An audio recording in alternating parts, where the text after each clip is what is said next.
عزتمند مسلمانانو ورونو دا دیارلسمه وظیفه ده چې مونږه تاسو له درکو والحمدلله وظیف تاسو ډیر زیات خوښوي او ډیر په محبت سره کوي. نو د سوره کوثر انا اعطیناک الکوثر فصل لربک وانحر ان شانئک هو الابتر دا وظیفه تاسو شروع کړئ. د دې تعداد در تخیم او سټیم به کوي. نو په دې وظیفه باندې ځان پوه کړئ ساسو چې څومره مشکلات دي الله جل شانه بساسو ټول مشکلات ختم کړي والله جل شانه بساسو ټول جایز حاجتونه دا به پوره کړي. عزتمندو اورونو په دې وظیفه باندې ځان پوه کړئ. زموږ ویډیو چې څومره لایک کولی شي الله د رضا لپاره لایک کړئ او زموږ چینل سبسکرایب کړئ. نو راځو وظیفې طرف ته. وظیفه در کومه د ټولو نه مخکې په نبي علیه الصلاة والسلام باندې درود شریف ووایئ. اللهم صل على محمد وعلى آل محمد كما صليت على إبراهيم وعلى آل إبراهيم إنك حميد مجيد. اللهم بارك على محمد وعلى آل محمد كما باركت على إبراهيم وعلى آل إبراهيم إنك حميد مجيد.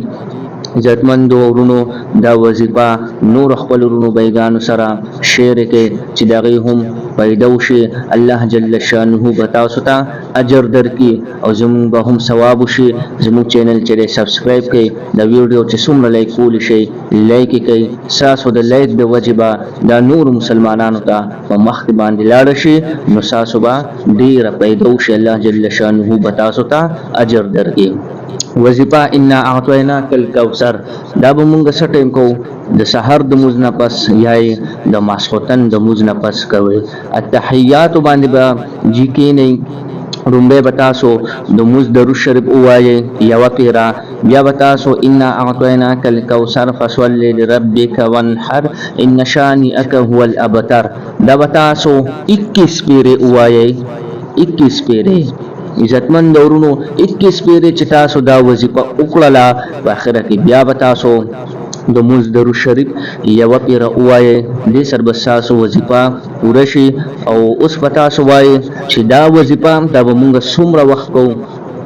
دا وظیفه دا به تر هغه وخت پورې کوي چې تر څو پورې تاسو حاجتونه دا پوره شوي نه دي تاسو مشکلات دا ختم شوي نه دي. عزتمندو اورونو په نبی علیه الصلاۃ والسلام باندې چې تاسو څومره زیات درود شریف ویلی شئ په نبی علیه الصلاۃ والسلام باندې ډیر درود شریف وایي او دا لنډ درود شریف وایي صلی الله علیه و آله وسلم صلی الله علیه و آله وسلم او 1000 مرتبه دا درود شریف وایي.